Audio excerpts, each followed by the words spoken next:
നിങ്ങൾക്കുള്ള ഗൈഡൻസ് നോക്കാം. Please guide me universe.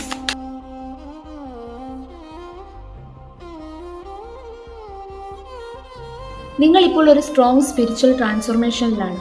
നിങ്ങൾ തിരഞ്ഞുകൊണ്ടിരിക്കുന്ന എല്ലാ ചോദ്യങ്ങളുടെയും ഉത്തരം നിങ്ങളുടെ മനസ്സിൽ തന്നെയുണ്ട്. അത് നിങ്ങൾക്ക് മനസ്സിൽ ഡീപ്പായി ഫീൽ ചെയ്യുന്നുണ്ടാകാം. നിങ്ങളുടെ ഇൻഡ്യൂഷനെ നിങ്ങൾ ട്രസ്റ്റ് ചെയ്യുക. നിങ്ങളുടെ ലൈഫ് ചേഞ്ച് ചെയ്യാനുള്ള പവർ നിങ്ങൾക്കുണ്ട്. നിങ്ങൾ ചിന്തിക്കുന്നത്, നിങ്ങൾ പറയുന്നത്, ഫോക്കസ് ചെയ്യുന്നത് എല്ലാം സത്യമായി വരാൻ സാധ്യതയുണ്ട്. പക്ഷെ നിങ്ങൾക്ക് കറക്റ്റ് ഇൻറ്റൻഷൻ വേണം. അതുപോലെ നിങ്ങളുടെ ചില ബാഡ് ഹാബിറ്റ്സ്, അൺഹെൽത്തി റിലേഷൻഷിപ്പ്, മനസ്സിൻ്റെ ചിന്തകൾ, പേടികൾ നിങ്ങളെ കൺട്രോൾ ചെയ്യുന്നുണ്ടാകാം. നിങ്ങൾ തന്നെ അതിൽ ട്രാപ്പായി നിൽക്കുന്നുമുണ്ടാകാം. നിങ്ങളെ കൺട്രോൾ ചെയ്യുന്ന നെഗറ്റീവ് എനർജിയിൽ നിന്ന് ഡിറ്റാച്ച് ആവുക. യൂണിവേഴ്സ് നിങ്ങളെ ഗൈഡ് ചെയ്യുന്നു. നിങ്ങൾക്ക് മുതിർന്ന ഒരാളിൽ നിന്നോ ഒരു ഗുരുവിൽ നിന്നോ ഗൈഡൻസ് കിട്ടുന്നതാണ്. അത് യൂണിവേഴ്സ് നിങ്ങളെ ശരിയായ പാതയിൽ കൊണ്ടുവരാൻ സഹായിക്കുന്നു.